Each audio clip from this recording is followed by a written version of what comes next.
Magandang umaga po sa ating lahat. Ako po yung nananawagan na nawawala po mula po kahapon yung ID na yung mga importante, mga pera, ID. Pumunta po sila kahapon sa Erica para po magpa-refill ng oxygen. Gagamitin po kay Manny Pacoy. Kailangan niya po kahapon yung oxygen. Yun po hindi po napansin ni Jake, nalaglag po yung kanyang pitaka. Sana po kung sino pong nais makapulot, nandiyan po yung contact number na ang pangalan po ay Jake Borbe.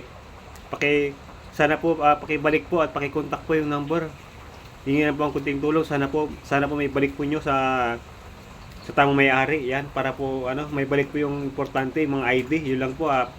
Paki-comment po at kung sino pong makapulot, paki-comment na lang po sa akin. Tapos paki-PM na lang po ako at paki-share na lang po itong video to na aking ginawa para po may kalat at mapanood po ng iba kung sino po makapulot. Yun lang po. Maraming salamat po. Yun lang po. Magandang umaga po ulit.